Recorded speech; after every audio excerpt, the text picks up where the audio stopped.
बिस्मिल्लाहिर्रहमानिर्रहीम, अस्सलाम वालेकुम, good morning and welcome to morning at home. मैं हूँ आपकी मेज़बान जुगन काजिम और आज मैं बात करना चाहूँगी एम्पावरमेंट की। स्पेसिफ़िकली तो मैं खैर फीमेल एम्पावरमेंट की या वुमेन एम्पावरमेंट की बात करना चाहूँगी, लेकिन सबसे पहले एम्पावरमेंट का वर्ड जो है वो लोगों को समझ नहीं आता। एम्पावर करने का मतलब क्या है?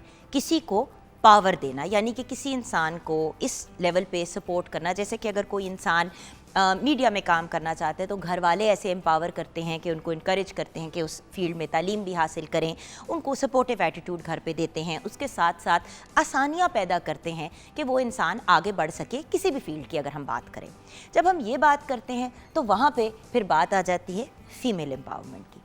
व्यूअर्स, पता नहीं क्यों ये एक मेंटालिटी, एक सोच बन गई है कि जब हम विमेन एम्पावरमेंट की या फीमेल एम्पावरमेंट की बात करते हैं तो हमारा मतलब ये है कि औरतें जो मर्दों के ख़िलाफ़ हैं या जो मर्दों से कोई प्रॉब्लम है उनको। ऐसी कोई बात नहीं है व्यूअर्स। हम तो सिर्फ ये कह रहे हैं एज विमेन कि हमें भी उतनी ही मार्जिन और उतनी ही स्पेस मिले एग्जिस्ट करने की जितनी मर्द को मिलती है। कैसे? शुरू करते हैं बिल्कुल बेसिक लेवल पे कि जब एक औरत एक्सपेक्टिंग होती है, हामला होती है, तो जब पता चलता है कि उसका बेटा होने वाला है तो खुशियाँ मनाई जाती हैं। बेटी के मामले में बड़े शहरों में तो फिर भी ये चीज़ हम देखते हैं कि लोग खुश होते हैं, लेकिन गाँव देहातों में आज भी इस बात को बुरा समझा जाता है, जबकि हम सब जानते हैं कि बेटी तो अल्लाह ताला की रहमत है। अगले स्टेज पे आते हैं, बच्चा पैदा हो गया, अब बच्चे की खुराक की बात आई।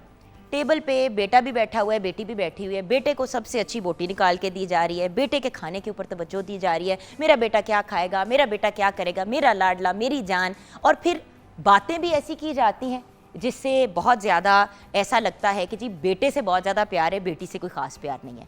और बच्चियाँ ये चीज़ें नोट करती हैं और एहसास कमतरी का शिकार होती हैं।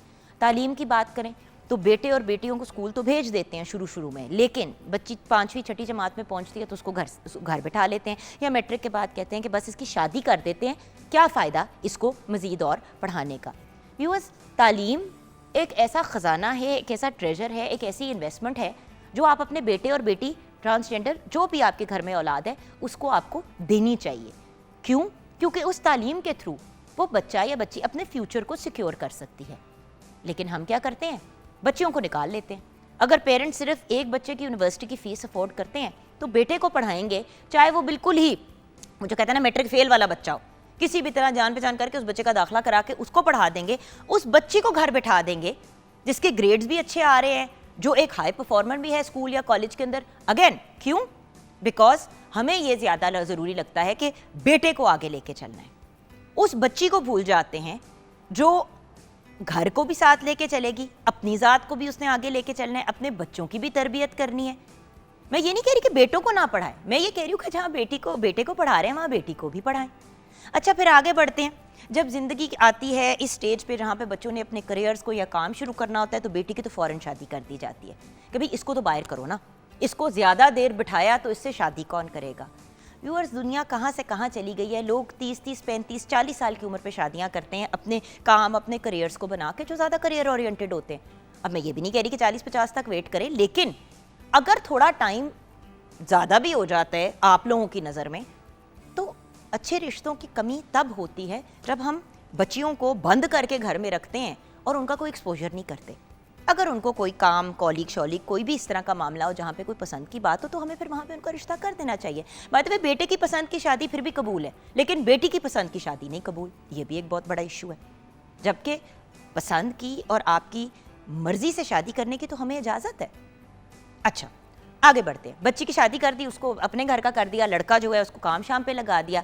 आगे अब बच्ची की शादी होती है, वो पढ़ी लिखी है, वो काम कर सकती है, जॉब कर सकती है, घर में भी हेल्प आउट कर सकती है, और वैसे भी वो चाहती है कि वो अपने आप को एक प्रोफेशनल इन्वायरमेंट में, किसी जॉब टाइप सिचुएशन में या कोई अपनी बिजनेस करना चाहती है। उसको मना कर दिया जाता है कि तुमने क्या करना है काम करके, सारे मामलात पूरे हो रहे हैं ना घर के। अच्छा, घर में नहीं भी मामलात पूरे हो रहे होंगे, खर्चे नहीं पूरे होंगे, बच्ची को नहीं काम करने देना, तू घर पर बैठ।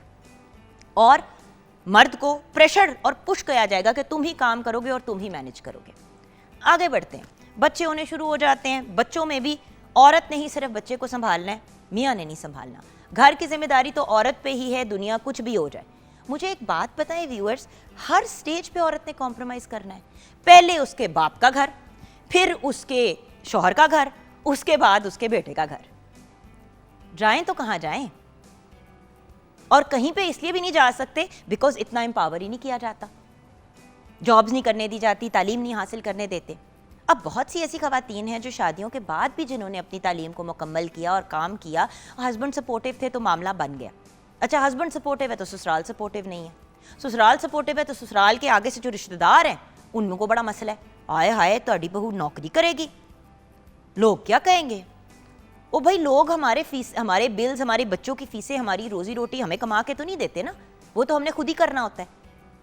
मुझे अक्सर जब मेरे सामने कोई कहता ना, अच्छा उसको देखें, वो लड़की जो है वो नौकरियों पे भी जाती है, ये भी करती है, वो भी करती है, बाइक भी चलाती है, तो मैं आगे से घूम के कहती हूँ चलें, आपको इतना बुरा लग रहा है तो उसके जो खर्चे हैं सारे, वो आप उसके सारे एक्सपेंसेस बच्ची के उठा लें, उसको दे दें, फिर अगर वो घर बैठना चाहेगी तो वो बैठ जाएगी। But at the end of the day सिर्फ बात पैसों की नहीं होती।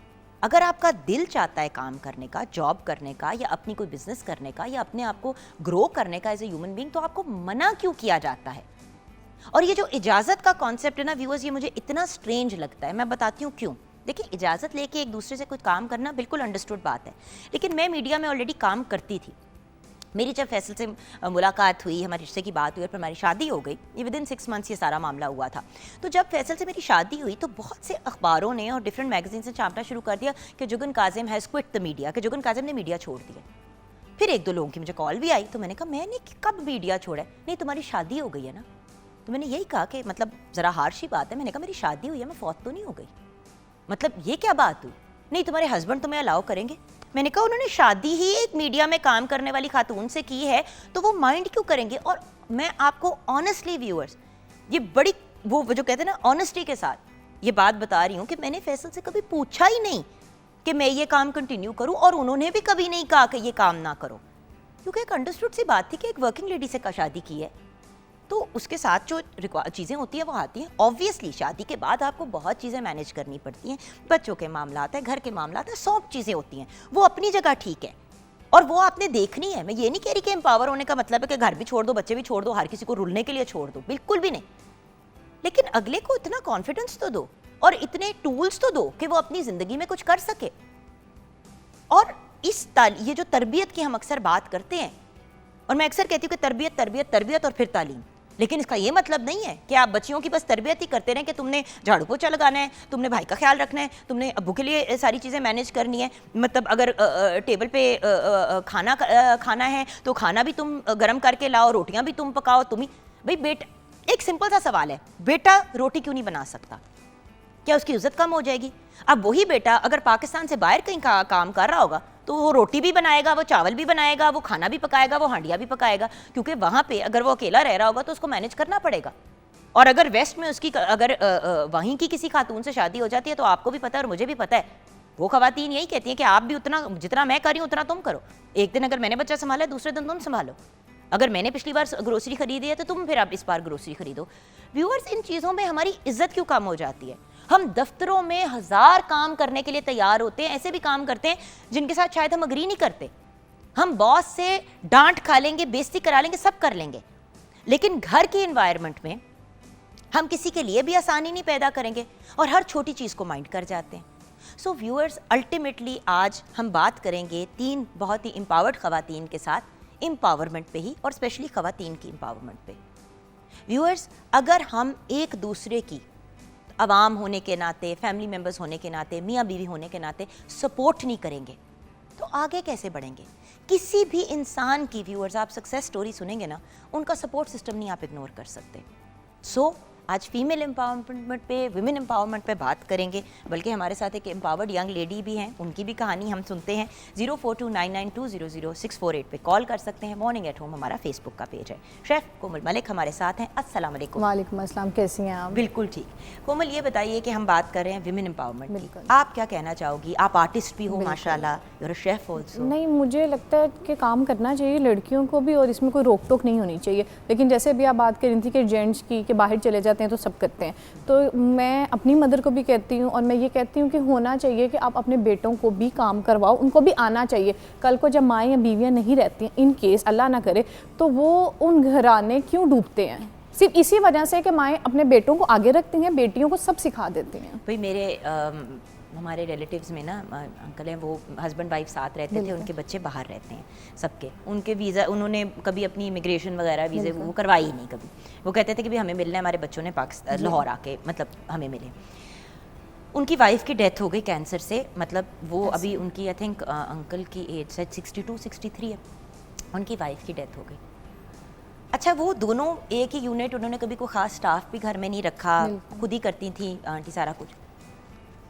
पहले 3-4 दिन अंकल ने खाना ही बाहर से मंगवाया क्योंकि उनको समझ ही नहीं आई, और एंड में उनको किसी को रखना पड़ गया, और उन्होंने अपने मुंह से कहा, कहती है जाने वाला था चला गया, मैंने तो रोटी तक नहीं बनानी सिखाई। ऐसे तो मैंने आगे से कहा कि मतलब आपने रोटी क्या मतलब बनानी नहीं सिखाई? कहता मैं कहता था कि चल मैं तेरी किचन में हेल्प कर देता हूँ, ये करता हूँ। वो कहती थी नहीं नहीं आप बैठे, ये आपका काम नहीं है। बिल्कुल हम खुद भी ये करते हैं ऐसे ही इसमें है। कि नहीं नहीं आप साइड पे हो जाएं। भी अगर आपका मियाँ आपको पानी, मैं अगर फैसल को कह देती हूँ कि मुझे पानी का ग्लास दे देंगे तो मेरी अम्मी बहुत माइंड करती हैं ऐसे ही है। माएँ वो कि कहती तुमने हैं कि तुमने उठ के पी नहीं सकती थी। फैसल को कैसे कह दिया।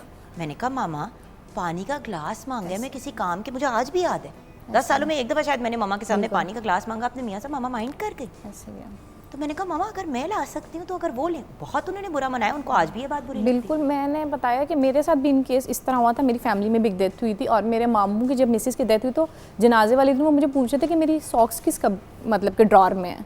तो मैं कहती हूँ कि औरत पे इतना डिपेंडेंट क्यों, अगर हम लोग कहते हैं मर्द को औरत पे और औरत को, ठीक है एक पार्टनर हैं, लेकिन इतना अपने अगर बेटियों को आप इतना सिखाते हो घरेलू चीज़ें, तो क्यों आपके बेटे क्यों नहीं सीख सकते हैं? मैं अब हम ये बात करें मेल को एम्पावर करने की, ये मर्द को एम्पावर करने की बात है, ये उसकी रिस्पेक्ट कम करने की नहीं बात करें। उसको आप इतना जोगा बनाएं कि वो 100% अपना ख्याल रख सकता है। बिल्कुल। खैर आज किचन में हम क्या बना रहे हैं जो आप 100% बनाएंगे? मैक्रोनी चिकन समोसा बनाएंगे और हम साथ पिज़्ज़ा फ्राइज़ बनाएंगे। और पहले मैक्रोनी चिकन समोसे की मैं आपको रेसिपी बता देती हूँ।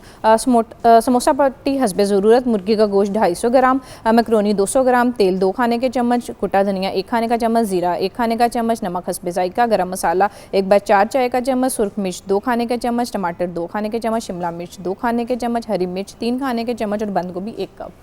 अब इसमें आपने पट्टियाँ ले लेनी है, आपने चिकन को फ्राई कर लेना हल्के से, ज़रा से ऑयल में थोड़ा सा चिकन पहले भून लें। भूनने के बाद इसमें आपने कुछ भी नहीं है, सिर्फ ज़ीरा, गरम मसाला, नमक और सुर्ख मिर्ची, ये चारों चीज़ें डाल के, और इसके बाद इसमें आपने वेजिटेबल्स डालनी। अब आपकी चॉइस है, आप कोई भी वेजिटेबल्स डाल सकते हैं। साथ मैंने मैक्रोनी बॉईल करके डाल दिया, और अगर आपको टेस्ट और इन्हेंस करना है तो आप इसमें करेले ना डाल देना। हाँ, इसमें आप शिमला मिर्च डाल सकते हैं, बैंगन ना डालना, बाकी सब कुछ डालना। आप शिमला मिर्च डाल सकते हैं, गाजर डाल सकते हैं, बंद गोभी मैंने डाली है इसमें। आपकी चॉइस है। टमाटर ना डालें क्योंकि टमाटर से थोड़ा सा सोगी हो जाएंगे। और इसके अलावा आपकी जो भी चॉइस है, इसके अलावा आप इसके ऊपर थोड़ा सा आप अगर क्या कहते हैं गोश्त मसाला कोई भी किस्म का, जैसे कि चिकन पाउडर या कोई भी टेस्ट इन्हेंस करने के लिए डाल सकते हैं, ये आप पे ऑप्शनल है।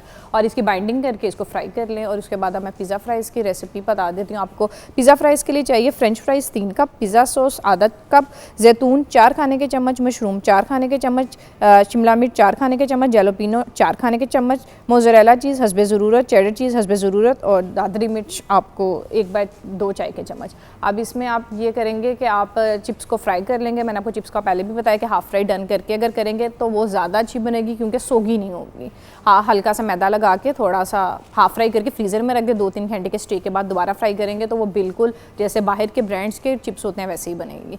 तो आप वैसे चिप्स बना लें। इसमें आपने उसके बाद पिज़्ज़ा सॉस डाल लें। अगर आपके पास पिज़्ज़ा सॉस घर पे अवेलेबल नहीं है तो आप जो केचप होती है उसमें सुर्ख मिर्च और ऑरिगेनो, नमक और काली मिर्च डालेंगे तो वो भी एक सॉस तैयार हो जाती है, वो भी बहुत मज़े की लगती है, आप उसको वो भी डाल सकते हैं। और उसके ऊपर चेडर चीज़ और मोज़रेला चीज़, एलोपिनो और ऑलिव्स, ये सारा कुछ, और मशरूम्स को थोड़ा सा सॉटे कर लें पहले फ्राई पैन पे, और उसके ऊपर मशरूम्स डाल दें और ऑरिगेनो और दादरी मिर्च के साथ ऊपर स्प्रिंकल करके इसको बेक कर लें। हल्का सा बेक के मतलब कि स्टीम ही देना ताकि वो चीज़ मेल्ट हो जाए। हाँ, बट प्लीज़ इसको बेक करना है, माइक्रोवेव में ना डालना। वो बिल्कुल ही अजीब, वो अब वर्ड नहीं आ रहा जहन में, लूस से हो जाते हैं। आपको पता है सारे नए नए वर्ड्स मैं इन्वेंट भी करती हूँ और साथ साथ अपनी भी क्रिएशंस करती हूँ। अच्छा, व्यूअर्स ब्रेक की तरफ जाएंगे, लेकिन ब्रेक के बाद जब वापस आएंगे तो मेरी बहुत ही प्यारी, मेरी बहुत ही लाडली ज़ैनब गोंदल हमारे साथ होंगी।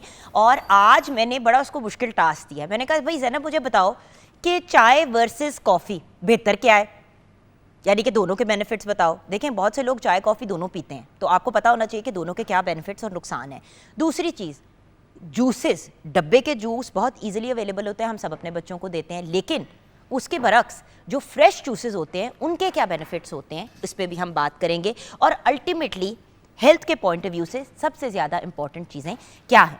सो व्यूअर्स, आपकी इजाज़त से चाय versus coffee, packed juices versus fruit juice के टॉपिक पे डिस्कशन पे जाने से पहले हम ब्रेक की तरफ जाएंगे। आप हमारे साथ रहिएगा।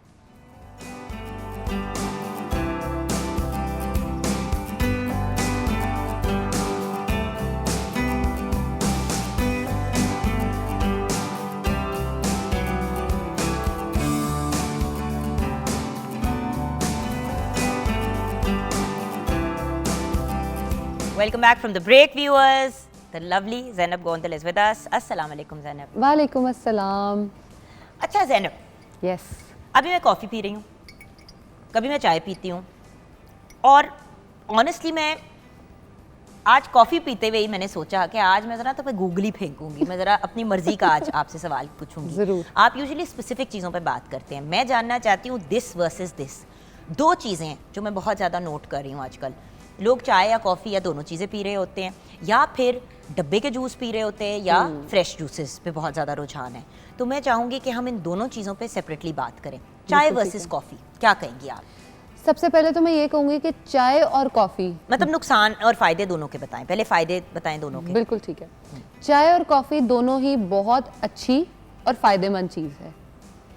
मेरी स्टेटमेंट को क्लियरेंस मेरी अगली बात देगी। ठीक है, क्योंकि मैं हाँ अब आप कॉफ़ी और चाय कैसे पी रहे हो, कितनी पी रहे हो, किस टाइम पी रहे हो, उस पर डिपेंड करता है। अब ये ना कहना किस अंदाज से पी रहे हो, अंदाज तो ऐसे फिर करके पी रहे हैं। अगर तो जुगन के अंदाज से पी रहे हैं तो फिर तो खूबसूरत ही होंगे चाय कॉफ़ी पी के।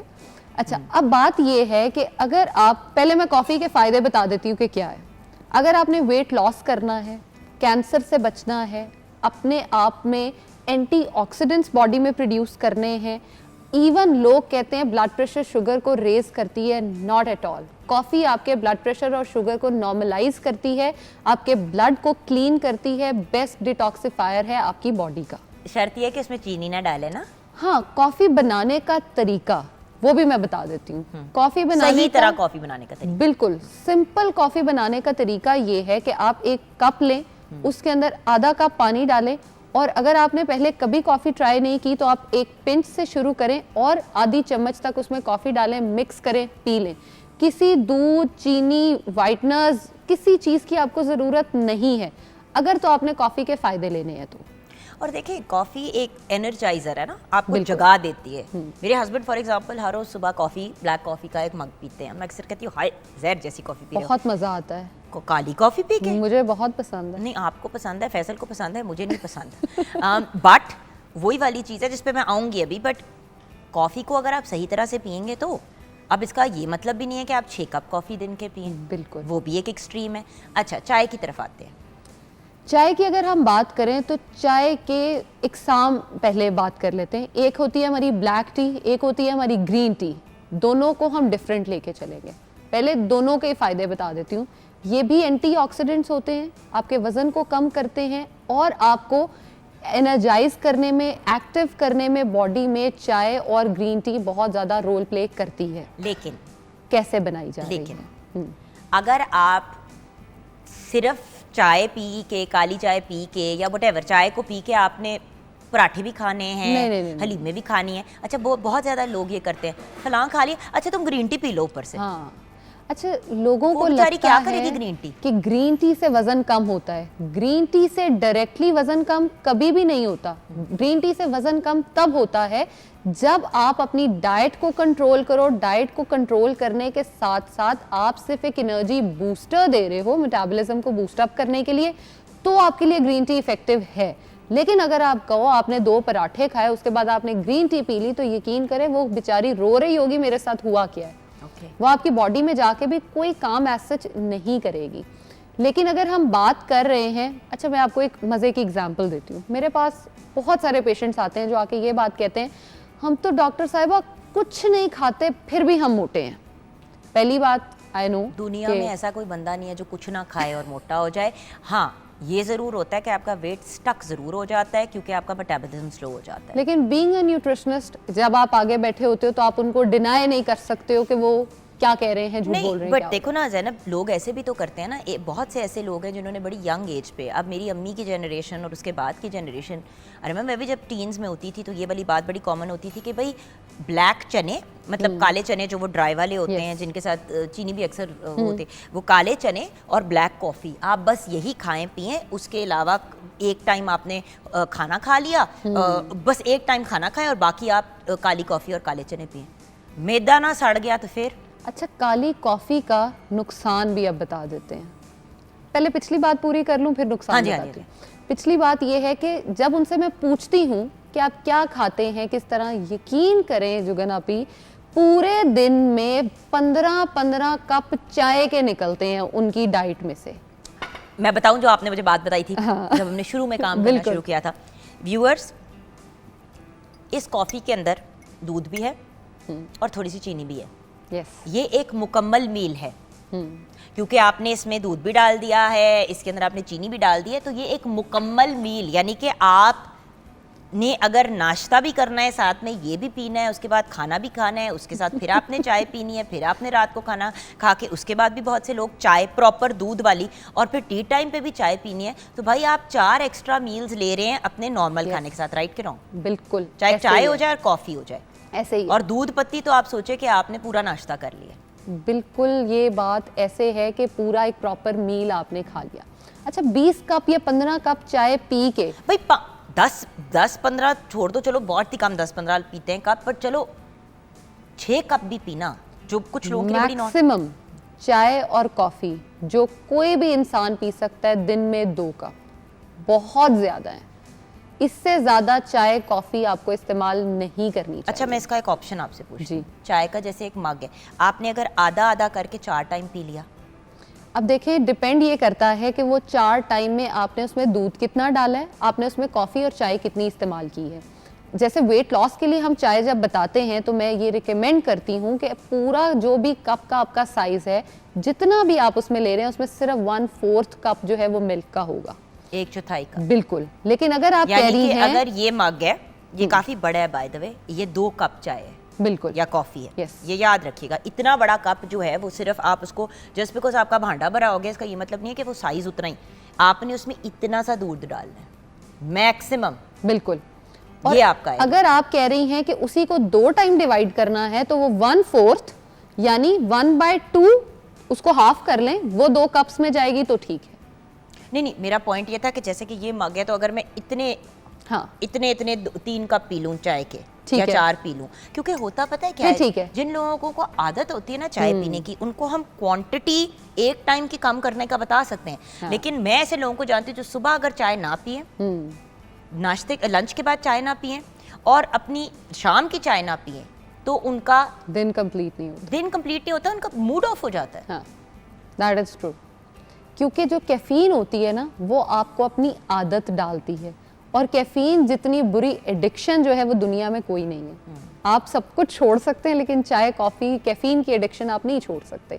बिल्कुल आप ठीक कह रही हैं कि जो लोग नहीं छोड़ सकते वो उसकी क्वांटिटी को कम कर लें। सही। दूसरा, जो लोग चीनी बिल्कुल नहीं छोड़ते, यकीन करें चीनी चाय कॉफ़ी में जहर है, चीनी बिल्कुल छोड़ दें। चीनी के जो ऑल्टरनेट्स हैं, सबसे बेस्ट ऑल्टरनेट उसका जो है वो स्टीविया आपके पास अवेलेबल है।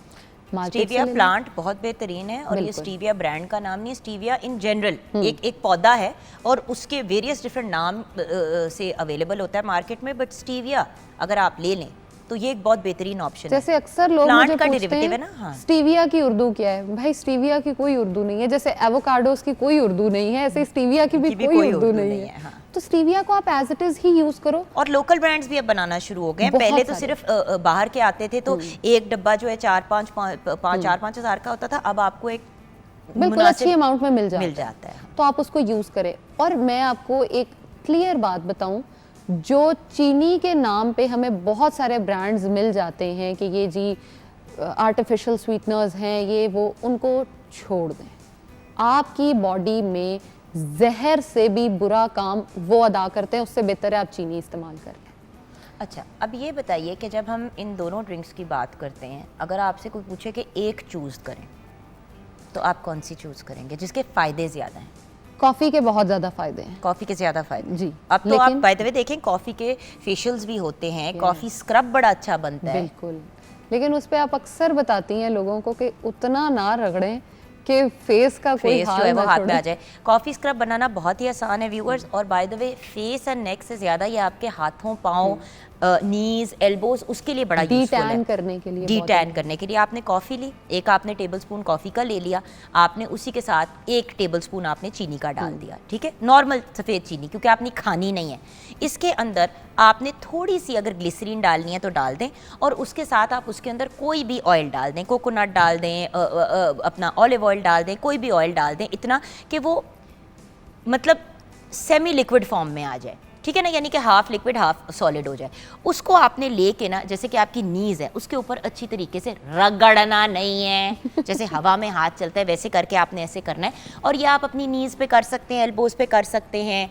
अच्छा, उसके अलावा आप अपने ये हाथों के नकल्स पे कर सकते हैं, पैरों पे कर सकते हैं, फेस एंड नेक पे भी कर सकते हैं, मगर बहुत हल्के हाथ के साथ। जेंटल करना तो बहुत प्रेफर। कुछ लोग बाय द वे नींबू के भी कुछ कतरे इसके अंदर डालते हैं। मैंने नींबू के कतरे इसलिए नहीं डालती क्योंकि मुझे उससे ज़रा एलर्जी होती है मेरी स्किन को, लेकिन अगर आपको सूट करता है तो थोड़ा सा विटामिन सी सीरम या थोड़ा सा आप उसके अंदर नींबू का रस जो है वो डाल के उसको मिक्स करके लगा सकते कॉफ़ी हमारे बालों के लिए भी बहुत अच्छी होती हैं। है, अच्छा, हेयर ग्रोथ के लिए। और जैसे अक्सर हम देखते हैं कि आयरनिंग कर कर के बाल नीचे से बहुत ज़्यादा रफ और डैमेज हो जाते हैं, तो आप उसके लिए बड़ा अच्छा इस्तेमाल कर सकते हैं। कॉफ़ी को आप अपने शैम्पू के साथ मिक्स करके अपने स्कैल्प पे लगाएं, एक तो स्कैल्प बहुत अच्छा नरिश हो जाता है, दूसरा जो एक कह लें ऑयल बहुत ज़्यादा जिनके स्कैल्प्स में आता है वो क्लियर होना शुरू हो जाता है सिर्फ कॉफ़ी के इस्तेमाल से। दूसरा, ग्रीन टी के आपके आई बैग्स जो बन जाते हैं, डार्क सर्कल्स बहुत ज़्यादा हो जाते आंखों हैं, के नीचे हलकों की बात कर रहे हैं। उससे बहुत अच्छा आप उसको ट्रीट कर सकते हैं। आप अपनी ग्रीन टी बनाएं, ग्रीन टी का जो टी बैग है उसको वैसे ही फ्रीज़र में रखते हैं, 5 से 7 मिनट के बाद उसको निकालें, दोनों आंखों के नीचे रखें। आपकी आंखों की जो पफिनेस है, आपके जो वो काले सर्कल्स ज़्यादा हो रहे होते हैं, आप उसको बहुत हद तक रिड्यूस कर सकते हैं सिर्फ ग्रीन टी को आंखों पे रखने से। अब लोग अक्सर पूछते हैं, अभी आप भी मेरे से पहले डिस्कस कर रही थी कि ग्रीन टी के कितने कप पिए एक दिन में तो जो वो है बॉडी को बैलेंस आउट करने में हेल्प करे। ग्रीन टी के भी मैक्सिमम 2 से 3 कप, इससे ऊपर ना जाए। क्योंकि बहुत से लोग ऐसा करते हैं कि हर खाना खाने के बाद ग्रीन टी, फिर उसके बाद कुछ समोसे पकौड़े खा लिए तो उसके बाद ग्रीन टी पी ली, और मुझे इतनी ऑड लगती है बात कि बस green tea P low. Basically green tea का आपको फ़ायदा तब है अगर आप उसका इस्तेमाल सही तरीके से करें। बिल्कुल। अब नुकसान बताती हूँ, चाय कॉफ़ी सबके। ओके, ब्लैक कॉफ़ी का सबसे बड़ा नुकसान ये है जो हम लोग बहुत ज़्यादा करते हैं, जैसे आपने डाइट में बताया कि काली कॉफ़ी पी ली, चने खा लिए, दैट्स इट पूरा दिन। अगर आप ब्लैक कॉफ़ी बहुत ज़्यादा यूज़ करते हो, दिन में 5-6 कप पे जाते हो, तो आपकी जो इनर स्किन होती है वो बर्न आउट होना शुरू हो जाती है, स्किन बहुत ज़्यादा पतली हो जाती है। उसके बाद आपको सन की रेज बहुत डायरेक्टली स्किन में जाती हैं, स्किन कैंसर होने के चांसेस डबल अप हो जाते हैं। Excess of everything is bad, नहीं पीनी चाहिए। सा ही रुक गया मेरा सुन के। अच्छा, फिर होर की चाय का सबसे बड़ा नुकसान ये है, आपके फेस पे हम अक्सर बात करते हैं डिस्कलरेशन और ब्लिमिश जो बनने शुरू हो जाते हैं, या बहुत ज़्यादा जो 3 कलर टोन हो जाती है, वो चाय ज़्यादा पीने की वजह से भी होती है। आपने अक्सर सुना होगा, बड़े बूढ़े माएँ हमारी कह रही होती हैं कि जो तुम्हारे चेहरे पे छाइयाँ पड़ रही हैं ये चाय की वजह से। That is true, it's true. It's true. छोड़ दो चाय, सारे सारे चाय छोड़ दो। आज से चाय बंद। लिटरली चाय की वजह से ये होता यार है। चाययाँ बहुत पड़ती हैं पाकिस्तान में लोगों को, साउथ एशिया में बहुत, शायद इसीलिए क्योंकि लोग चाय बहुत ज़्यादा पीते हैं। चाय बनाने का हमारा जो तरीका है ना वो गलत है। हम चाय बनाते हैं, कम से कम उसको 15-20 मिनट उबाले दे दे दे दे, उस दूध में भी कुछ नहीं बचता, उस पत्ती में भी कुछ नहीं बचता। अब चाय का एक और आपकी नुकसान, अपनी ज़ात में भी कुछ नहीं बचता। नहीं बचता, that is true. Vitamin D जो आपने दूध से लेना है, जब पत्ती उसके अंदर बहुत ज़्यादा बॉयल हो जाती है तो वो विटामिन डी बॉडी में एब्जॉर्ब नहीं होता, सिर्फ जाता है बॉडी से बाहर निकल जाता है। ओके, जूसेस, डब्बे के जूस हर कोई अपने बच्चों के लंच बॉक्सेस में डाल के भेज रहा है आजकल। खुदा का वास्ता है, तो लोग क्या करें, कहते फ्रेश हैं, जूस निकाल के बोतलों में डाल के दे दें। लोग कहते हैं कि जी बोतल नहीं, अच्छा जूस पी लो, तुम्हारे लिए ये बहुत अच्छा है।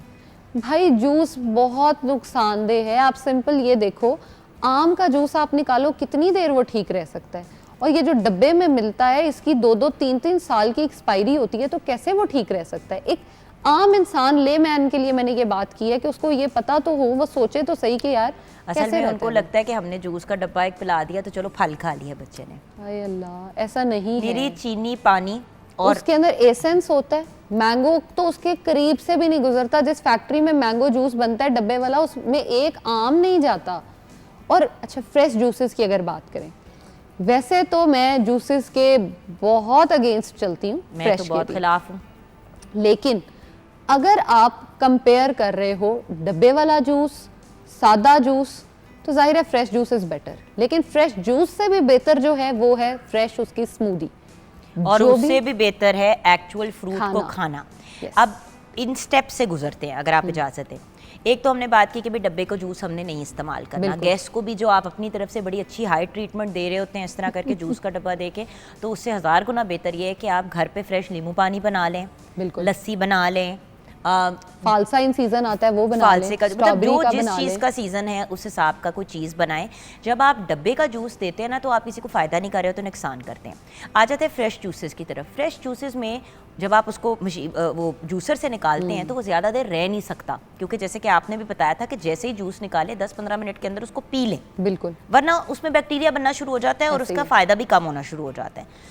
लेकिन उसको हम फिर भी रेकमेंड नहीं करें क्योंकि उसमें से आपने फाइबर तो सारा फाइबर निकाल निकाल दिया। अब स्मूदी की अगर बात करें, देखिए अगर तो आपके बच्चे के पास ऐसी बॉटल है जिसके अंदर आप अगर स्मूदी बना के भेजें तो वो बच्चा उसको शेक की तरह पी सकता है और उसकी वैक्यूम सील्ड है और उसकी वो सारी चीज़ें तो अपनी जगह ठीक है। लेकिन ये बड़ी रेयर बात है कि इस किस्म का कोई कंटेनर हम बच्चों को दे के स्कूल भेजें। तो देखिए पानी भेजें बच्चे के साथ, वो सबसे बेहतरीन बच्चों के गर्मी लिए चीज़ है। जितनी ज्यादा है, आने जाने में जूस आपका खराब हो जाएगा। बिल्कुल। अपने बच्चे को सामने बिठा के पिलाएं। अच्छा, इसके साथ अब बेहतरीन जो चीज़ है, लंच बॉक्सेस बना के भेजते हैं बच्चों के। उस लंच बॉक्स में अगर आपने एक फ्रूट सैलेड बना के बच्चे को भेज दिया, या आपने उसको सेब और एक मतलब कीनू दे दिया, या आपने उसको अमरूद दे दिया, कोई एक फल बच्चे को साथ भेज दें, वो उसको चबा चबा के खाएगा, उसको एंजॉय करेगा, उसके दांतों के लिए भी अच्छा है और पूरा फल खा जाएगा बच्चा। देखिए स्कूल के ऊपर ना मलबा डालें कि वो आपके बच्चे की सारी खुराक, और अक्सर बच्चे सिर्फ जूस का वो डब्बा पी के घर आ जाते हैं, बाकी सारी चीज़ें डब्बे लंच बॉक्स में रह जाती हैं। इसका एक सादा सा हल है ना, डिफरेंट शेप्स के आप खरीद लें, स्टार खरीद लें, Cutters मून वगैरह, खरीद हाँ। लें, वो कटर्स रखें, फ्रूट को उस शेप में काटें, उसके लंच बॉक्स में रखें, बच्चा एक दूसरे को दिखाते दिखाते खेलते हुए ही वो सारे फ्रूट्स खा जाएगा। बिल्कुल। और मैं तो इस चीज़ के भी हक में हूँ कि बच्चे को जो फ्रूट्स और वो चीज़ें दे के भेजें। माएँ जो बड़े लाड से कहती हैं आज मेरे बच्चे ने लंच नहीं किया, चलो कोई बात नहीं, उसको ज़बरदस्ती करवाएं, जब वो घर भी आए तब भी करवाएं, ताकि उसको एटलीस्ट पता चले कि मैंने किस तरह से खाना है। सही। अब जैसे जूस की हम बात कर रहे हैं और फ्रेश जूसेस की भी बात हो रही है, तो जो मार्केट में फ्रेश जूसेस मिलते हैं उससे ज़्यादा इज्तनाब किया जाए, इसलिए क्योंकि ना तो वो जूसर धुलता है। हेपेटाइटिस, टाइफॉइड, कौन सी बीमारी है जो नहीं होती जब आप इन बिल्कुल। जूसेस को इस्तेमाल करते हैं? टीबी जॉन्डिस, सबसे ज़्यादा। टीबी। TB, TB? हाँ, टीबी बहुत ज़्यादा ट्रैवल करता है।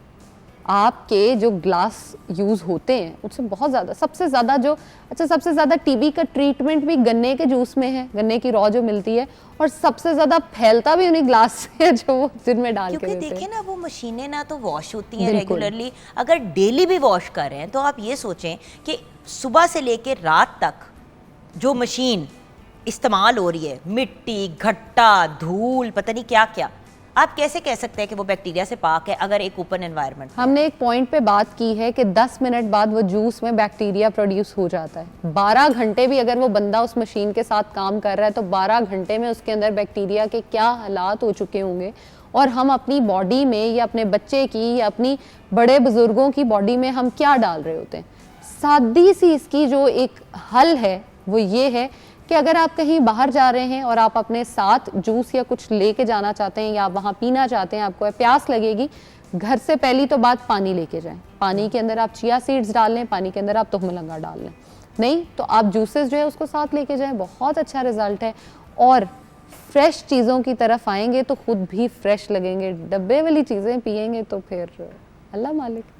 Thank you so much Zainab, thank you ये बातें क्लियर करने का, क्योंकि बहुत सी ऐसी चीज़ें हैं जो हम डे टू डे लाइफ में करते हैं सोचे समझे बगैर। चाय पीना, कॉफ़ी पीना, जूस पीना, बच्चे को डब्बे का जूस पकड़ा दिया, बच्चे ने कहा मामा मुझे भूख लगी, हम अपनी तरफ से जूस का डब्बा पकड़ा रहे हैं सोच के चलो बच्चे के अंदर कुछ खुराक। और इसी तरह जो डब्बों के मिल्क्स होते हैं, डिफरेंट फ्लेवर्स के आते हैं। देखिए व्यूअर्स, उसमें मिल्क ज़रूर होगा लेकिन उसमें इतने प्रिजर्वेटिव्स और दूसरी चीज़ें होती हैं। दूध में आप दूध का शेक बना के रखें, वो 10 मिनट 15 मिनट में वो अजीब सा होना शुरू हो जाता है अगर फ्रिज के बाहर हो तो। ऐसे ही है। तो इन चीज़ों का खास ख्याल रखना है यहाँ पे। Thank you so much Zainab. Viewers, मिलते हैं ब्रेक के बाद, बात करते हैं वुमेन एम्पावरमेंट की।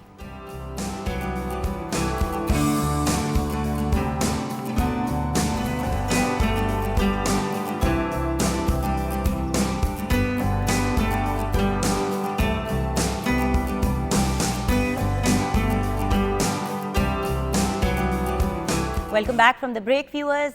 जैसे कि आपसे वादा किया था, आज हम बात करेंगे वुमेन या वुमन एम्पावरमेंट पे।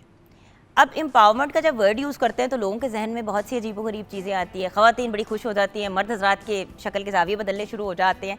तो फीमेल एम्पावरमेंट या वुमेन एम्पावरमेंट या वुमन एम्पावरमेंट है क्या, इस पर आज हम बात करेंगे। और हम कैसे अपनी ज़ात को एम्पावर कर सकते हैं, अपने से कनेक्टेड लोग, स्पेशली हमारी बेटियां, हमारी बहनें, इन लोगों को कैसे एम्पावर कर सकते हैं। और फिर एक लार्जर स्केल पे, एक सोशल एक्टिविज्म के पॉइंट ऑफ व्यू से हम और ख़वातीन को जो हमारे मुल्क की हैं या पाकिस्तान से बाहर भी हैं, उनको कैसे एम्पावर कर सकते हैं। आइए मिलते हैं 3 एम्पावर्ड ख़वातीन से। सबसे पहले कायनात रज़ा हमारे साथ हैं। आप लेबर मिनिस्टर की बोर्ड मेंबर हैं, उसके साथ साथ आप सोशल एक्टिविस्ट भी हैं। अस्सलाम वालेकुम कायनात। वालेकुम सलाम। अच्छा, उनके साथ साथ हमें ज्वाइन किया है शनीला अदील ने। आप एक एंटरप्रेन्योर हैं, ट्रेनर हैं, कंटेंट क्रिएटर हैं और बिजनेस कंसल्टेंट हैं। अस्सलाम वालेकुम शनीला जी। यानी कि आपसे मैं अपने काम के भी मशवरे ले सकती हूँ। And then we have with us Shahzad Munir साहिबा, पीटीवी का बड़ा इंपॉर्टेंट हिस्सा हैं, अक्सर हमारे शोज़ का हिस्सा बनती हैं, एजुकेशनिस्ट हैं, सोशल वर्कर हैं, ट्रेनर हैं एंड वुमेन स्किल डेवलपर हैं। अस्सलाम वालेकुम। वालेकुम अस्सलाम। चलिए शहजाद साहब, आपके पास आ ही गए हैं। एक तो मुझे it's the first time I am meeting a female Shahzad. चलिए, तो मैंने कहा ये भी मैं आपको बता दूं क्योंकि कुछ ऐसे नाम होते हैं जो दोनों एंड्स पे यूज़ किए जाते हैं। सो मुझे ये बताइए मैम कि आपकी नज़र में बच्ची के लिए तालीम याफ्ता होना या किसी भी औरत के लिए तालीम याफ्ता होना, और मैं सिर्फ क्लास 7, क्लास 8, मैट्रिक तक की नहीं बात करी, मैं बात कर रही हूँ कि भाई बीए तक करना या मास्टर्स करना कितना ज़रूरी है? ये बहुत ज़रूरी है। इसके बग़ैर जो है वो औरत अपना घर नहीं चला सकती, क्योंकि अगर एजुकेशन हासिल करेगी तो पूरी नस्ल जो है ना, इसका मतलब है कि वो तरबियत अच्छी कर सकेगी। तो एजुकेशन जो है वो औरत के लिए बहुत इम्पॉर्टेंट है, क्योंकि अगर औरत नहीं पढ़ती, पहले ज़माने में तो ये गुजारे हो जाते थे, क्योंकि हमारे जो सीनियर्स हैं, मेरी मदर हैं या मेरी सास हैं या मेरी नानी हैं, जिन्होंने घर चलाया और बड़े अच्छे तरीके से अपने सिस्टम को लेके चली, क्योंकि वो लोग तो इतना पढ़ा लिखे नहीं थे। लेकिन मेरी मदर जो है उन्होंने सेकेंड ईयर तक एजुकेशन जो है वो हासिल की, लेकिन उन्होंने हमें बहुत अच्छे तरीके से गाइड किया। और इसी तरह से फिर जब मैं एजुकेशन में आई तो मेरी मदर ने कहा कि तो आप तो ऐसी आई कि आप आई गई एजुकेशन के ऊपर, आपने तो अपनी ज़िंदगी एजुकेशन बना ली। जी ऐसा ही है, अल्हम्दुलिल्लाह। और मेरी मदर ने हमें गाइड किया और मैंने जो है वो डबल मास्टर किया माशाल्लाह लिटरेचर में। इसके बाद मैंने एमफिल किया और लास्ट सेमेस्टर था मेरा। तो लेकिन आपको पता है कि जैसे पाकिस्तानी घरानों में शादी के ऊपर ज़्यादा फोकस किया जाता है, तो फिर इसके बाद मेरी शादी हो गई और शादी के बाद मेरे मियाँ ने मुझे बहुत गाइड किया। अब देखिए ना, यू वर लकी, और यहीं पे हम इवेंचुअली डिस्कस करेंगे फैमिली स्ट्रक्चर। तो आपने बड़ा अच्छा किया शहजाद साहबा, आपने कुछ अपना पर्सनल भी इसमें टच डाला, आपकी अपनी स्टोरी। क्योंकि देखिए, एम्पावर्ड ख़वातीन से जब लोग मिलते हैं स्क्रीन पे तो सबसे पहले पूछते हैं भाई इनकी अपनी कहानी बताएं, इसमें कोई शक ये किधर से एम्पावर्ड हैं, ये ताकि उनको भी तो बैक स्टोरी पता चले। तो जी शनीला जी, आपकी क्या कहानी है और ख़वातीन के लिए पढ़ा लिखा होना क्यों ज़रूरी है? अगर मैं अपनी बैक स्टोरी की बात करूं तो मैंने बैचलर्स किया साइंस में और रिज़ल्ट मेरा बाद में आया, शादी पहले हो गई, वही टिपिकल कल्चर पर। और मैं छोटे शहर से बिलोंग करती हूँ, तो वहाँ पे ये चीज़ों को बहुत ज़्यादा कंसिडर किया जाता है कि कहाँ से हो आप जान? मैं विहाड़ी से हूँ। विहाड़ी से? जी। तो विहाड़ी हमारे बड़े कॉलर्स भी पैदा हुए होते हैं विहाड़ी से। यस अल्हम्दुलिल्लाह। तो लेकिन वहाँ पे ये है कल्चर कि बस छोटी सी उम्र में बच्चों की शादी कर दी जाती है, चाहे लड़के हैं चाहे लड़कियाँ। तो फिर उसके बाद मैंने जो बाकी स्टडीज़ उसके बाद मैंने कंटिन्यू की, मैंने मास्टर्स किया पॉलिटिकल साइंस में शादी के बाद। और मेरे हस्बैंड माशाल्लाह बहुत कोऑपरेटिव हैं, तो लेकिन जब आप और फिर मैंने जब BS ऑनर्स किया था, I was gold medallist at that time. और फिर बस मास्टर्स कर लिया और वही शादी वाला सिस्टम शुरू हो गया। मुझे नलायक BA पास यहाँ पे बैठ के यही सोच रही है कि बड़े बड़े लिखे लोग हैं भाई। फिर मैंने CSS के एग्ज़ाम्स भी दिए, लेकिन CSS एग्जाम्स में बस वही कल्चर होता है नहीं कि तुमने घर में बैठ के पढ़ना, ट्यूशन नहीं जाना, एकेडमी ज्वाइन नहीं करनी। 11 एग्जाम्स पास कर लिए और सिर्फ एक पेपर रह गया, आय हाय, क्योंकि एकेडमी नहीं जा सकी, घर में ही पढ़ा। तो लेकिन मुझे ये था कि मैंने कुछ करना है। एक होता है ना इंसान के माइंड में होता है कि मैंने कुछ करना है। हमेशा ये होता था कि घर को तो चला ही चलाए, माशाल्लाह मेरे 4 बच्चे हैं। तो लेकिन साथ साथ एक दिमाग में बात होना कि नहीं मुझे कुछ करना है, कुछ ना कुछ अपनी लाइफ में इनोवेशन लानी है। फिर मैंने फैशन डिज़ाइनिंग के कोर्सेज़ किए और फिर मैं फैशन डिज़ाइनिंग की तरफ आ गई और अपना बुटीक बनाया लाहौर में। बड़ा अच्छा मैं रन कर रही थी, फिर मैं लाहौर में शिफ्ट हो गई। But I have to move backward, वही मुझे I have to move back कि मुझे अपने सिटी में दोबारा वापस जाना पड़ा, because my husband is one and only son of his parents. तो फिर इस वजह से उन्होंने अपने पेरेंट्स को भी लुक आफ्टर करना था।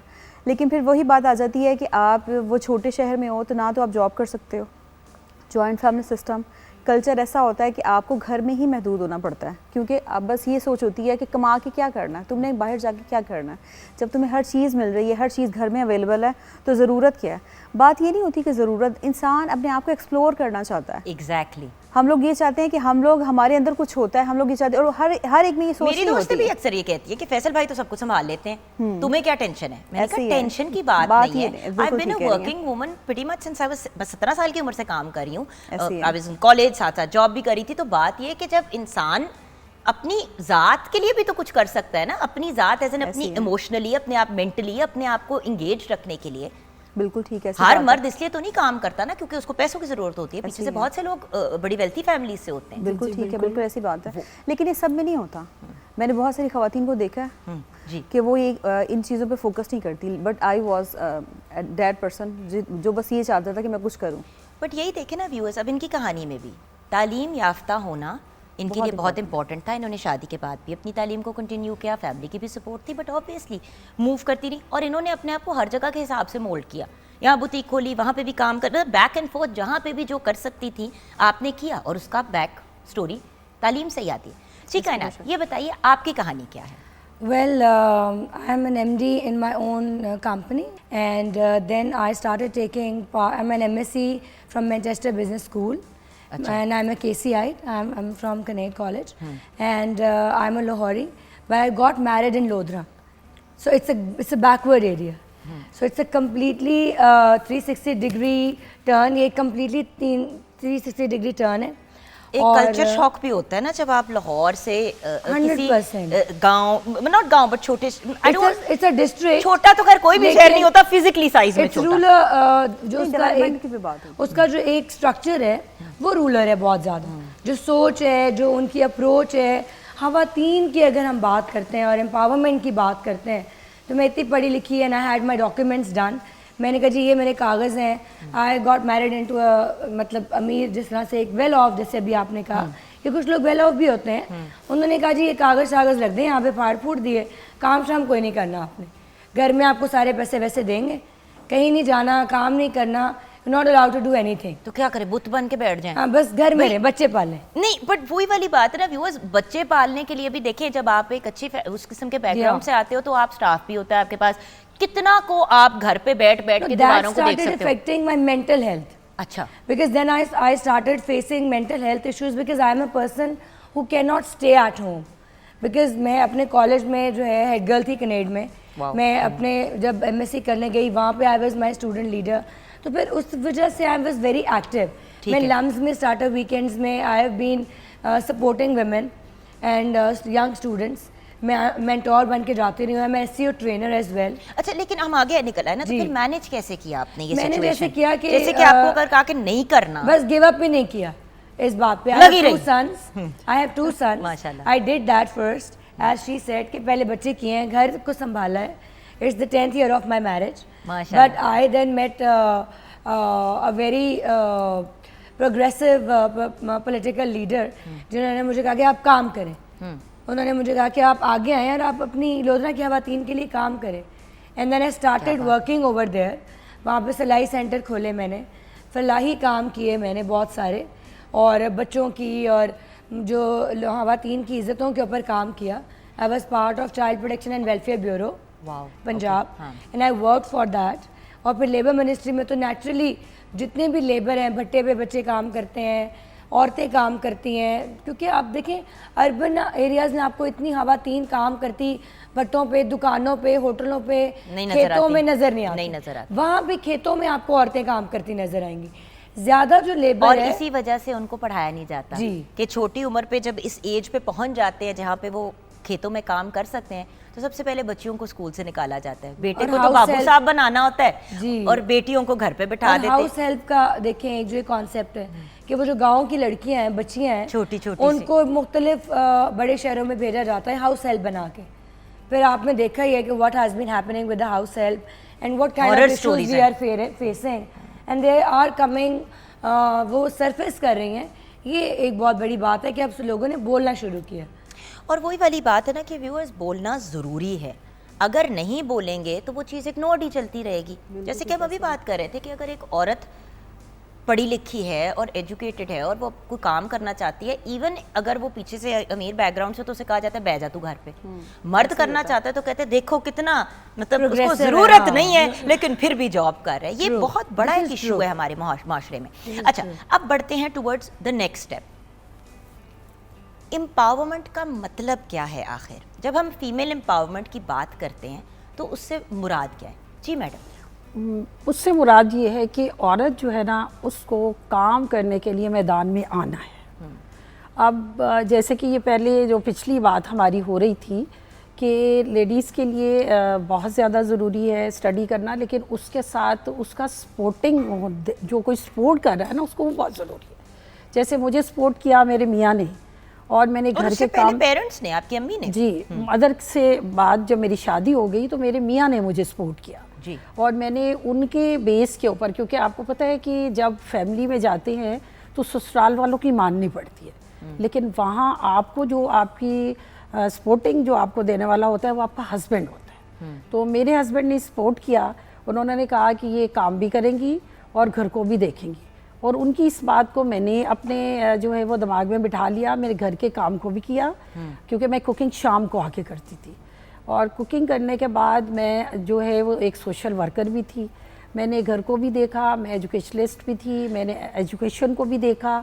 और जब मैं बाहर निकली तो मैंने देखा कि ये झुग्गियों में बच्चों को पढ़ाने का रिवाज नहीं है। मैंने वहाँ जाके बच्चों को बाहर निकाला और उन बच्चों को फर्स्ट यानी नर्सरी प्रेप से लेके मैट्रिक तक की एजुकेशन जो है ना, वो उन लोगों को मैंने डेवलप किया। How wonderful. और इसके साथ साथ उन्हें बुक्स एंड दूसरी चीज़ें, और फिर अब आहिस्ता आहिस्ता उनके माइंड जो है वो इम्प्रूव्ड हो गए, क्योंकि वो लोग अपने बच्चों को नहीं पढ़ाते। मैडम, वही वाली बात है ना, तालीम के बेनिफिट सिर्फ ये नहीं होता कि आपने किताब पढ़ी और आपने उसको अपने दिमाग में एब्जॉर्ब जी। कर लिया। आपका उठना बैठना, रहन सहन, लोगों के साथ कौन, ये सारी चीज़ें इवॉल्व करती हैं उससे। जी जी, और एक फ़र्क पड़ता है इससे। Manners, etiquettes, discipline. और एजुकेशन का मतलब ये नहीं है कि हमने सिर्फ एजुकेशन हासिल कर ली। एजुकेशन के साथ साथ तरबियत का होना बहुत ज़रूरी है। अगर हम तरबियत नहीं करते तो मेरा ख्याल में हम फेलियर हैं। I agree with you 100%। अच्छा शनीला जी, आपकी तरफ बढ़ते हैं। इसी बात को कंटिन्यू करते हुए मैं आपसे ये जानना चाहूँगी, फीमेल एम्पावरमेंट, हम जब वुमेन एम्पावरमेंट की बात करते हैं ना तो एकदम से ख्याल आता है वो औरतें जो मर्दों के खिलाफ हैं। ये बिल्कुल भी नहीं होता वुमेन एम्पावरमेंट। जी मैम।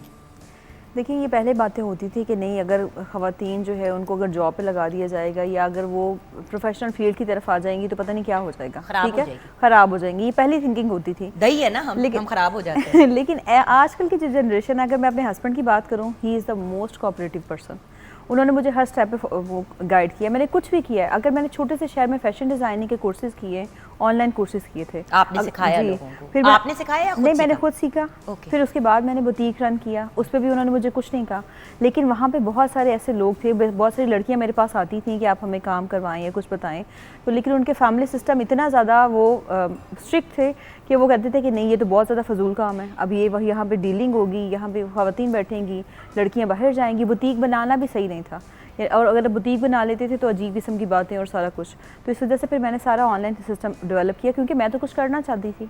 तो उसके लिए वेज़ हम लोगों ने ढूंढने थे कि हम लोग ऐसे माहौल में भी काम कर सकें। यानी कि खुद भी अपने आप को आपने एम्पावर किया और साथ में जो दूसरी खवातीन थी उनके माहौल के मुताबिक उनको एम्पावर जी, किया। उनको मैंने उनके माहौल के मुताबिक चेंज किया कि जो ट्रेनिंग्स मैंने ली थी फिर मैंने उनको ऑनलाइन ट्रेनिंग्स देना शुरू कर दी।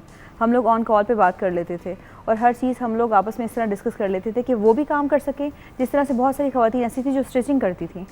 अब वो मुझे ये था कि मैं एक ऐसा स्टेशन बनाऊं या फिर ऐसा प्लेटफॉर्म बनाऊं कि जहाँ पे बैठ के सब वो कोई स्टिचिंग करे, कोई कटिंग करे, कोई एम्ब्रॉयडरी करे, कि सब एक जगह पे मैं कर लूँ। तो ऐसा कुछ भी नहीं हुआ, बहुत मुश्किल था, क्योंकि खवातीन को घर से निकालना, हर कोई ये कहता था लो जी ये तो मेरी बीवी है, मेरी बीवी अब घर से बाहर जाएगी, मेरी बेटी अब घर से बाहर जाएगी।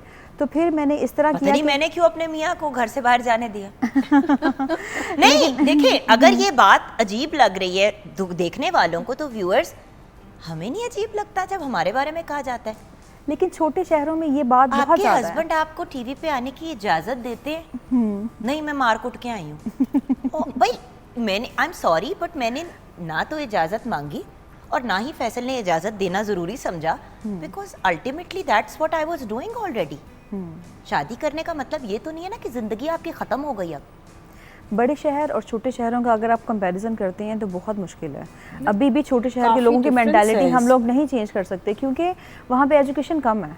अगर हम लोग देखें, अब वहाँ पे यूनिवर्सिटीज़ बनी है, अब वहाँ पे बड़े अच्छे अच्छे कॉलेजेस बने हैं। पहले ये होता था कि सिर्फ स्कूल, छोटे कॉलेजेस, तो लोग, अगर बहुत कम लोग थे जो बाहर जाते थे पढ़ने के लिए, तो बाकी लोग यही होता था कि छोटे छोटे बिजनेस कर लेते थे। तो इसलिए हम लोग उनकी सोच नहीं चेंज कर सकते थे। लेकिन अब अल्हम्दुलिल्लाह बहुत ज़्यादा सब कुछ चेंज हो गया। To add on and take forward what Shanila is saying, इस बात से आगे चलते हैं कि छोटे शहरों में, देहातों में, जो बेशक उन्हें डिस्ट्रिक्ट का नाम दे दिया जाता है, यूनिवर्सिटियाँ बनाई गई हैं। हम भावलपुर इस्लामिया यूनिवर्सिटी का यहाँ बात करते हैं। एक छोटा सा वाक़या हुआ है जिसकी वजह से पूरे के पूरे इंस्टीट्यूशन को बदनाम कर दिया गया, खवातीन को टारगेट किया गया। बिल्कुल, गर्ल्स वर टारगेटेड। अब वो हासिलपुर से थी, राजनपुर से थी, राजा राम से थी, कच्चा खूह से थी। मुझे लगता है कि बहुत सारे व्यूअर्स को इनके नाम भी नहीं पता होंगे। अल्लाह की कसम कच्चा खूह का सुन So के there is मैंने कहा कच्चा खूह, कच्चा these are the खूह? places we What is work. its name? हाँ। Yeah, so we work in these places. मैं इन जगहों पे हमने काम किया है। लोधरा पायलट प्रोजेक्ट में आवाज़ 2 एक प्रोग्राम है जो कि ब्रिटिश काउंसिल का प्रोग्राम है। Wow. जिसके अंदर I been part of it, I been heading it. उसके अंदर हम ये करते थे कि जो खवातीन हैं, बच्चियाँ हैं, उनके पास जाके उनको गाइड करते थे कि आप अपने लिए कुछ काम करें, स्किल सीखें। फिर एक बेदारी NGO है, उसके अंदर खवातीन के हकूक़ के लिए, जैसे आपने कहा कि अगर कोई खातून बीमार है, किसी बीमारी से सफ़र कर रही है, या बच्चे पैदा करने के लिए बर्थ कंट्रोल का कोई प्रोग्राम है, तो वो उनको एजुकेट करना, विच इज़ अ टैबू। ये बातें करना ही सोशल टैबू है। और आप सोचें कि बीइंग विमेन, हम खुद खवातीन हैं, देखें एक लिमिट से ज़्यादा बच्चे पैदा करने की जिस्म की भी कैपेसिटी नहीं होती। लोग कहते हैं ना, पहले ज़मानों में लोगों के तो 12-12 बच्चे होते थे। भाई उन खवातीन का हाल देखें जिनके 12 बच्चे, जो 12 बच्चे पैदा करते थे, और आधी से ज्यादा खवातीन तो चाइल्ड बर्थ में ही फौत हो जाती थी। एग्जैक्टली, आई वांटेड टू से और गैप भी नहीं देते, गैप नहीं देती थी, और उनमें से काफी बच्चे फौत भी होते थे। मोर्टेलिटी रेट कितना था? 12 बच्चे पैदा किए तो चार दुनिया से चले गए, 8 बच्चे हैं। तो the thing is this that nobody understands कि न्यूट्रिशन कितनी ज़रूरी है खवातीन के जिस्मानी, उनको लुक आफ्टर नहीं किया जाता। अच्छी खुराक की बात हो रही है। अच्छी खुराक बहुत ज़रूरी है। खातून, अगर एक हामला खातून है, उसके पास अच्छी खुराक हो, वज़न ना उठाने दिया जाए। अब गांव में हम चलते हैं, लोधरा में चलते हैं, राजनपुर पर चलते हैं, कच्चा खूह में चलते हैं, छोटे इलाकों में चलते हैं, दुनियापुर में चलते हैं, कैरोड पक्का में चलते हैं। अब वो बेचारी शाम को खेती भी कर रही है, धात से बैठ के वो कपास भी काट रही है, उसका वो 7 महीने 8 महीने प्रेग्नेंट भी है, वो पानी भी भर के ला रही है, ठीक है, वो अपने बच्चों को भी खाना भी पका रही है। तो अब उन खवातीन को मोटिवेट करना या उन मर्दों को समझाना, दैट इज़ वेरी डिफ़िकल्ट। वो ब्रेक थ्रू नहीं कर सकते आप। बिल्कुल सही कह रही है आप। मैम कुछ कहना चाह रही थी? जी, मैं ये कहना चाह रही थी कि वो उनका कॉन्सेप्ट ये होता है विलेजर्स का कि हम लोगों के ज़्यादा बच्चे होंगे तो हमारे पास कमाने वाले ज़्यादा होंगे। उन्हें ये नहीं पता, क्योंकि उन्होंने ना एजुकेशन पे फोकस करते हैं, वो ना उनके लाइफस्टाइल वाली तो कोई बात ही नहीं है। सिर्फ और सिर्फ बच्चे पैदा करते जाओ करते जाओ करते जाओ, जितने ज़्यादा होते जाएंगे उतने ही वो ज़्यादा लेबर करेंगे और उनको उनकी इतनी अर्निंग आएगी। ये जहालत का जो है ना, मैं इसको कहूँगी आखिरी लिमिटेशन है, ये जो लोग हरकतें करते हैं, लेकिन यही काम होता। यहाँ पे आप लोगों की इजाज़त से ब्रेक की तरफ जाएंगे। ब्रेक के बाद जब वापस आएंगे गुफ्तगू को कंटिन्यू करेंगे। घर वालों का क्या रोल होता है फीमेल एम्पावरमेंट में, इस पे डिस्कशन करेंगे।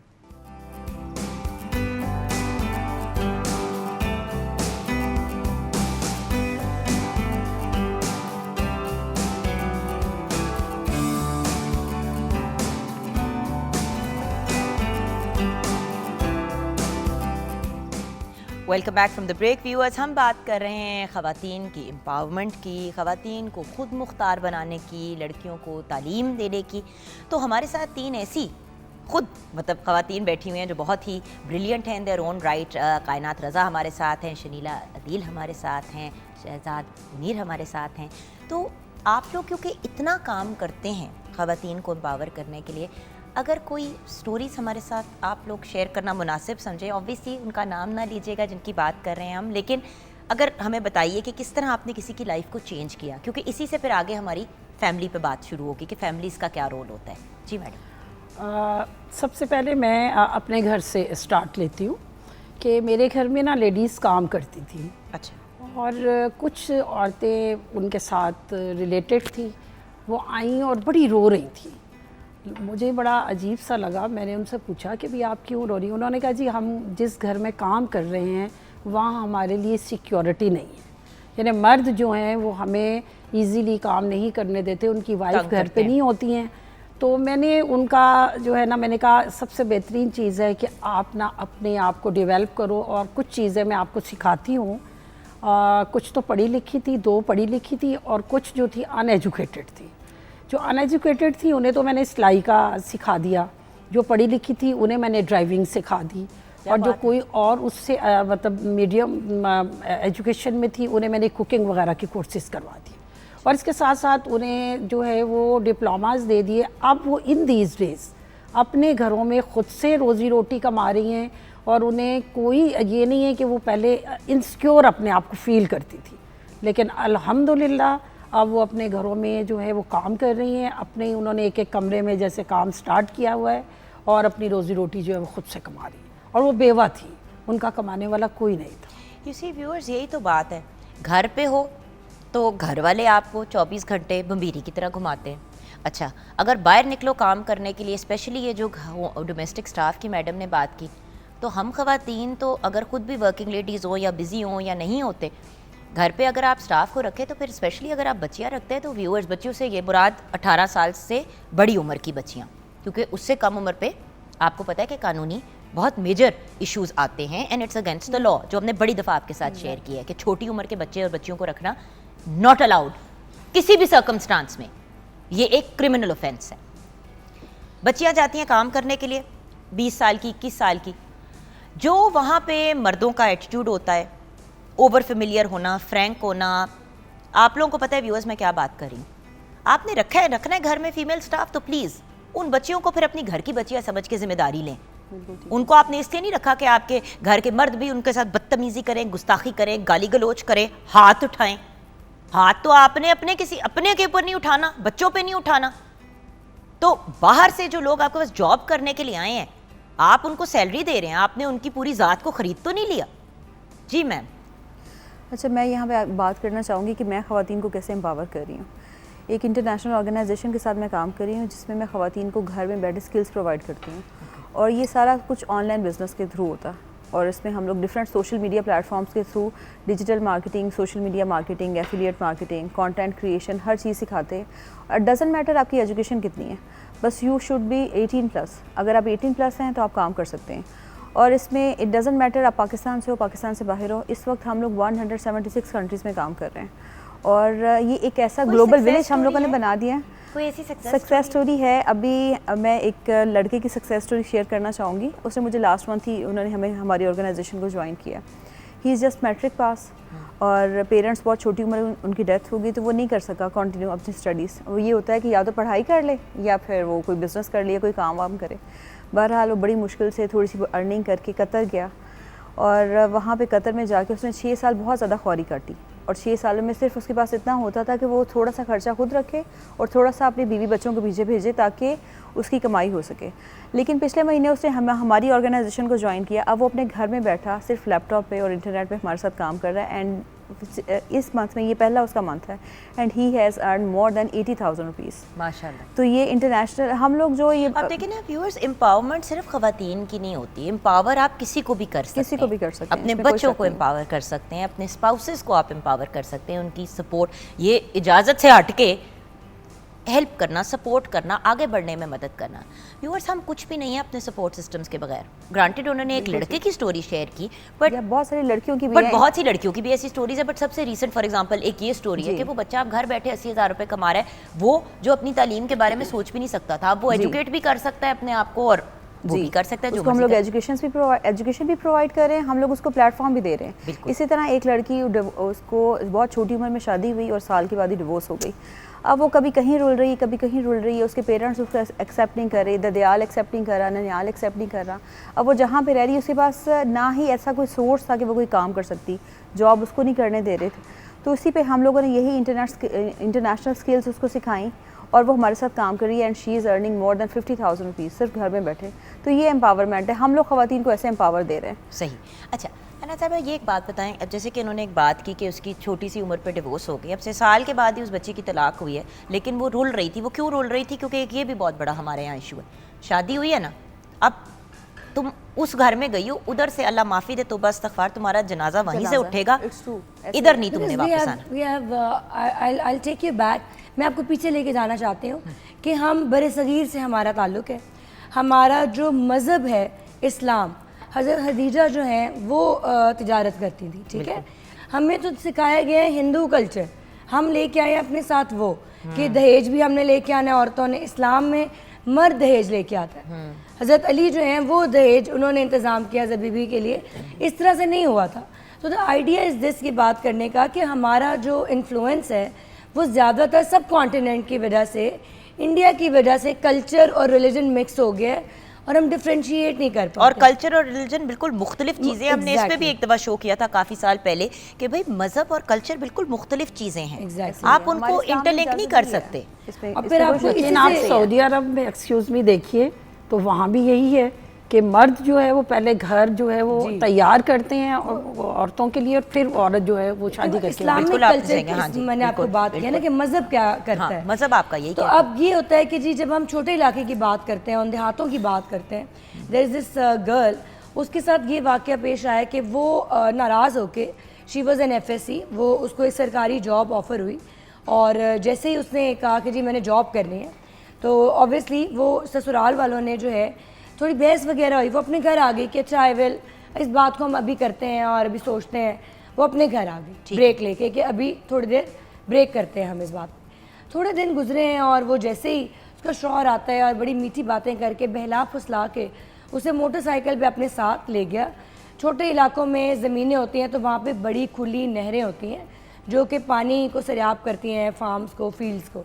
तो नहर के साथ साथ बाइक जा रही है, बाइक रोकता है वो और उसे कहते हैं 1 मिनट बात सुनो। वो धाती होती है जिससे वो घास काटते हैं, वो निकालता है एकदम से और वो उसे डैगर की तरह यहाँ मारता है कि सीने से यहाँ से लेके यहाँ तक कट उसको, और वहाँ फेंक के उसको भाग गया वो।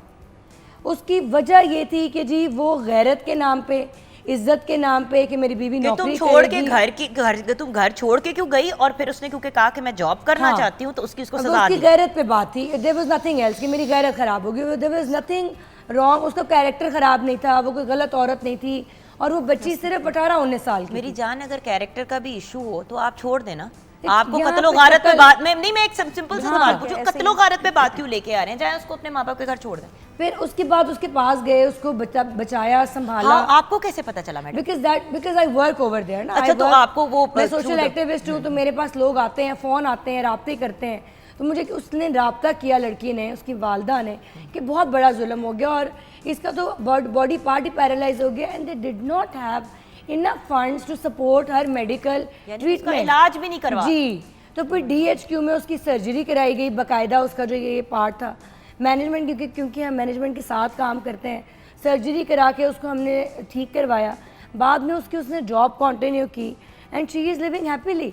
तो लाइफ को चांसेस दें, अपनी फैमिली को ट्रस्ट करें, माँ बाप को चाहिए बेटों की तरबियत करें। मैं ये बात करूँ। अच्छा, यहाँ पे मैं बात मैडम की तरफ ले जाके I am going to come back to you, because अब वहाँ पे ये हमारा टॉपिक शुरू हो गया जो एक बड़ा इंपॉर्टेंट है।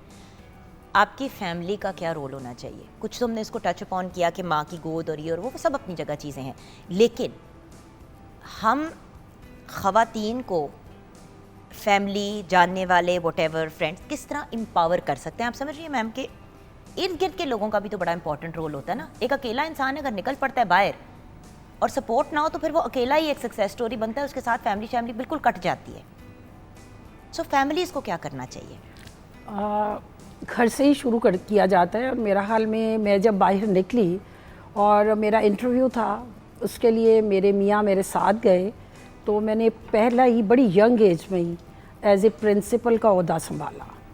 और मेरे लिए मुझे यही कहा जा रहा था कि आपके लिए सबसे बेस्ट जो फील्ड होगी वो एजुकेशन है।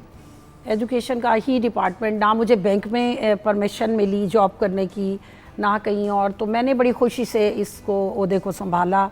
और उधर जो है वो स्पोर्टिंग बिहेवियर मेरे हस्बैंड का ही रहा है, यानी पिक एंड ड्रॉप मुझे वो ही देते थे, गाड़ी में लेने भी आते थे, टाइम से बाहर खड़े भी होते थे और लेके भी ये मेरी बड़ी सिक्योरिटी थी।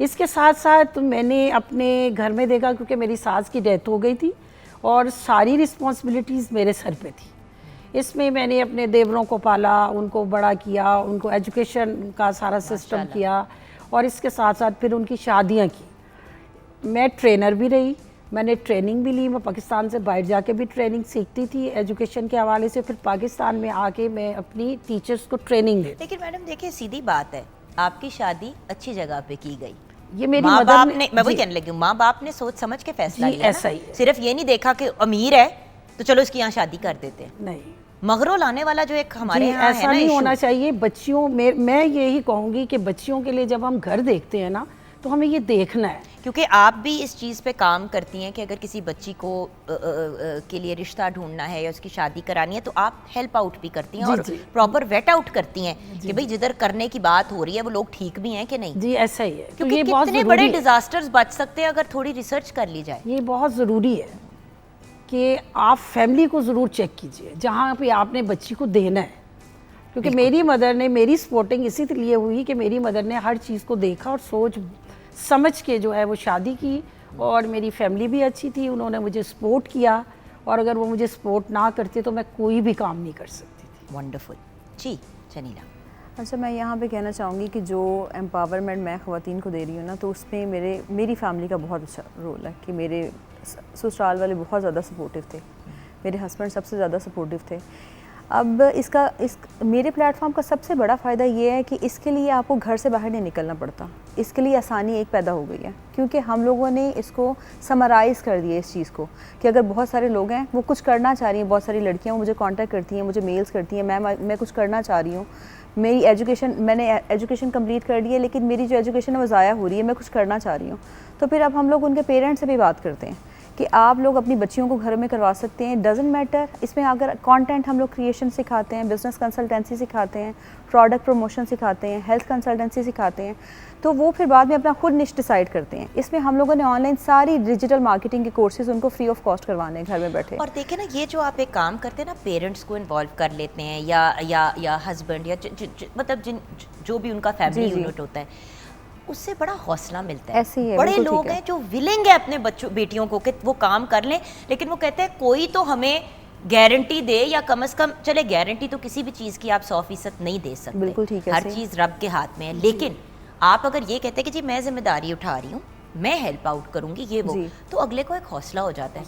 माँ बाप अक्सर कहते हैं हमें अपनी बच्ची से कोई इशू नहीं है, बाहर की दुनिया का क्या करें। ऐसे ही है, बिल्कुल ऐसे ठीक। लोग बैठे हुए, जैसे कायनात साहिबा ने बताया, जो पकड़ के मतलब घास काटने वाले उस वेपन, बाकायदा एक वेपन से उस बच्ची को अटैक करके फेंक गया कि मर जाए। बिल्कुल ठीक है, सही है। जी जी ऐसा ही है। तो लेकिन हम लोगों ने उनको एक कंफर्टेबल एनवायरनमेंट प्रोवाइड कर दिया कि हम लोगों ने जो सोल्यूशन दे दिया ना उनके प्रॉब्लम्स को, कि हमारी बच्चियाँ हम लोग किस तरह से बाहर भेजें। पहली बात तो एम्प्लॉयमेंट रेट आपको पता है वो ज़ीरो हुआ पड़ा, जॉब्स नहीं अवेलेबल। अगर कोई जॉब्स करना भी चाह रहा है तो इतनी कम पे मिल रही है कि उसमें उनका गुजारा क्या होगा कि उनकी बेसिक नीड्स ही नहीं पूरी हो रही। अगर पेट्रोल ही सिर्फ पूरा हो रहा है तो ऐसे फायदा ही क्या है, ना? एक्सपेंसेस नहीं उनके पूरे हो रहे हैं। तो इसलिए हम लोग उनको घर में बैठ के एम्पावर कर रहे हैं कि आप अपने घर की चार दीवारी में सिर्फ एक मोबाइल और इंटरनेट, इसके थ्रू आप पूरे एक वर्ल्ड को ग्लोबल विलेज बना सकते हो और यहाँ पे बैठ के काम कर सकते हो और पूरी दुनिया के साथ कनेक्ट हो सकते हो। और यहाँ पे सबसे बड़ा फ़ायदा कि अगर जिनके पेरेंट्स नहीं मानते, हम लोग उनसे खुद बात करते हैं कि डजंट मैटर कि आपकी अगर बेटी है, अगर नहीं आना चाह रही कैमरे के आगे, अगर वो सोशल मीडिया प्लेटफॉर्म्स पे अपने आपको शो नहीं करवाना चाहिए तो इट्स है, पूरे पूरे पेजेस हैं जहाँ पे चीजें भी कर रहे हैं, हाथ नजर आ रहे हैं, मुंह तो नजर ही नहीं आता। हम लोग उनके यूट्यूब चैनल्स बनवाते हैं, हम लोग उनके सोशल मीडिया प्लेटफॉर्म्स को बिजनेस प्लेटफॉर्म्स में कन्वर्ट करवाते हैं और वो घर में बैठ के सारा कुछ कर रही हैं। और हम लोग उनको हर तरह का कंटेंट बनाना सिखाते हैं। अगर कोई आवाज़ भी नहीं शो करना चाह रहा तो हम लोग उसको रिटन कैप्शन में सिखा देते हैं कि आपने ऐसे काम करना है। शनीला मुझे भी सिखा दो, मेरा social media Most welcome, most काफी welcome. तकड़ है सोशल मीडिया। जी, what about you Kainat? Well अगर हम पीछे जाके देखिए कहीं पे इजाजत नहीं भी तो मिलती ना कायनात। जी, मैं आपको उसी का अभी बताऊंगी कि इजाज़त छोटे देहातों में, रूरल एरियाज़ में इजाज़त का बहुत इशू होता है। आई एम द फर्स्ट और I should say I am pioneer in south Punjab to come up from such a respectable family to do this, to step out, बाहर जाके काम करना और बाहर जाके ख़वातीन से बात करना, मर्दों के सामने बात करना या किसी भी किस्म के। भाई घर वाले इस चीज़ से मुतमईन होंगे कि कायनात देखो, एक तो ये भी तो इशू होता है ना कि जब बच्ची प्यारी हो तो वैसे उसको घर से बाहर नहीं निकलने देते ना, कि वो कहता है तू बह जा सबसे पहले तो एक इशू ये होता है कि दफ्तर में बैठ के जॉब कर लो उस हद तक ठीक है, आप तो ऑन ग्राउंड जाती हैं। अब देखिए वो भी गांव में घुस जाती हो, देहात में घुस जाती हो, मतलब Exactly. किसी के झुग्गी में जब जाओगे तो ऑब्वियसली और ये होता है कि प्रॉब्लम्स भी फेस करनी पड़ती हैं। जैसे कि शनीला ने कहा कि उनके पेरेंट्स को कन्विंस करना पड़ता है। This is the main part. असल जो चीज़ है, हमारे माँ बाप हैं, हमारे माँ बाप को क्योंकि जनरेशन गैप है, क्योंकि मियाँ भी अगर मान जाता तो ससुराल नहीं मानता, बिकॉज हमें एक और वो भी माँ बाप ही हैं। हम जॉइंट फैमिली सिस्टम में रहते हैं तो हमें उनकी भी रिस्पेक्ट का और ऑनर का ख्याल रखना चाहिए। और जब हम अगर मुझे इजाज़त मिली इस बेस पे मिली, मैंने कमेंट किया कि जी मैं अपनी बाउंड्रीज़ को मेंटेन करते हुए, मैं अपनी चादर, अपना जो पर्दा है, जो अपनी लिमिट्स हैं, ख़ानदान की इज़्ज़त को मैं मेंटेन करते हुए आई डू दिस। ठीक है। तो जितनी ख़वातीन थी उनके लिए छोटे छोटे यानी 2-2 किलोमीटर के फासले से ये ऑन रिकॉर्ड है, सिलाई मशीनें दी हैं, कपड़े दिए हैं, टीचर्स लगवाई हैं, उनके बिजली के बिल दिए हैं, उनको प्रॉपरली सिखाया है। फिर उसके यानी कि 2-2 किलोमीटर, यानी कि किसी को भी इतना ज्यादा अपने ट्रैवल ना करना पड़े, क्योंकि ये बड़ा प्रॉब्लम होता है ना, इस तरह की जगह बन जाती है और फिर आपको 15 किलोमीटर। देखिए I walk run about 3 miles a day, वो 6 किलोमीटर बनते हैं, बंदा हफ जाता है। देखिए आपको इजाजत तो नहीं जिस मिलेगी बंदे ना। को वॉक करना है गर्मी में, तपती हुई गर्मी में जाके 15 किलोमीटर, आपने बिल्कुल सही इजाजत ही नहीं मिली। ये मैं आपको मिल भी कहना गई तो चाह रही हूँ, पहुंचेंगे कैसे? आपने पहले बात की ना कि इजाजत नहीं मिलेगी, वो इजाजत नहीं मिलेगी। अब उनको पता है कि एक मोहल्ले में, छोटे इलाके में कॉन्सेप्ट होता है, मोहल्ले का कोई बड़ा होता है जिसकी इज्जत होती है, जिसकी रिस्पेक्ट होती है, उसके घर के अंदर, उस घर के अंदर ही हम सिलाई सेंटर खोलते हैं। वो जो बड़ी बीबी होती हैं वो उसको मैनेज करती हैं उन बच्चियों को, क्योंकि उन बच्चियों की सेफ्टी, सिक्योरिटी, ऑनर, उस सब की जिम्मेदारी मैं लेती हूँ कि इनके साथ कोई मसला हो मैं हाजिर हूँ, मैं जिम्मेदार हूँ। ये बच्चियाँ यहाँ पे सिर्फ सिलाई सेंटर आएंगी और यहाँ से ही वापस घर जाएंगी, इसके इन बिटवीन कुछ नहीं होगा। तो वो जो उनके मोहल्ले के अंदर है तो वो उनको जानते भी हैं, ट्रस्ट फैक्टर भी आ गया वहाँ पे।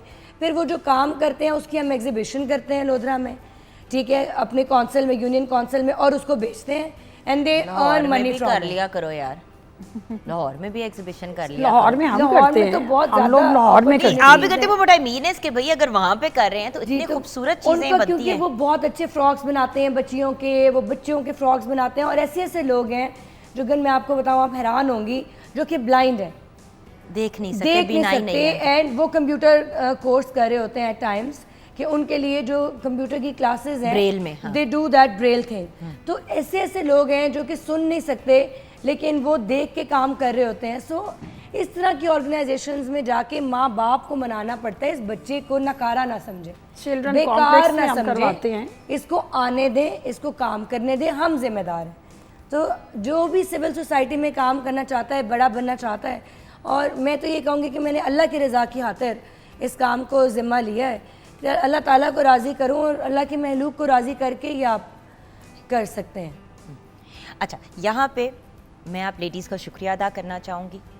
मुझे जो सबसे प्यारी बात लगी आप तीनों की, कि आप तीनों पर्सनली रिस्पॉन्सिबिलिटी लेते हैं उन लोगों की, और ना सिर्फ बच्चियों को एक आप सपोर्ट करते हैं बट उनकी पूरी फैमिलीज़ को मुतमईन करके लेके चलते हैं। देखिए मैं जितना भी यहाँ पे बैठ के चीख लूँ कि फ़ीमेल एम्पावरमेंट, जो अमेरिका में फ़ीमेल एम्पावरमेंट है वो पाकिस्तान में अभी, जैसे कि आपने जनीला कहा, अभी हो नहीं सकती, लेकिन हम उसके करीब ज़रूर पहुँच रहे हैं। और आप जैसे लोग जो विद इन द सिस्टम काम कर रहे हैं वो असल में चेंज लेके आ रहे हैं। मेरे जैसे तो बैठ के चीखते रहते हैं यहाँ पे, बट बात अल्टीमेटली यही है ना, बोलना बड़ा आसान है, ऑन ग्राउंड जाना, फिजिकली काम करना और किसी के बच्चे की, बेटे या बेटी की जिम्मेदारी लेना कि हम लेंगे। स्टेप्स उठाना। I salute you guys. Allah आप तीनों को खुश रखे, आबाद रखे।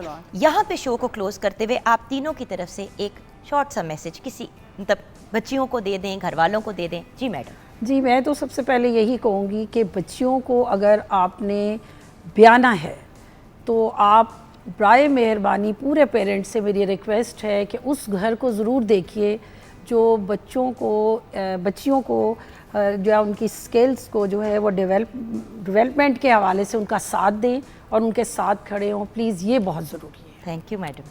जी मेरी जान। मेरा मैसेज ये है कि अगर आप अपने बच्चियों को एजुकेशन दिलवा लेते हैं, और स्पेशली बच्चियों को ये है कि अगर एजुकेशन दिलवा लिए तो वो घर में बैठें, तो ऐसा बिल्कुल ना करें। अपनी बच्चियों को एम्पावर करें और ट्रस्ट करें। ये जो ऑनलाइन सिस्टम है बिल्कुल फेक नहीं है, बिल्कुल फ्रॉड नहीं होता, स्कैम नहीं होता। हर सारे सिस्टम्स एक जैसे नहीं होते।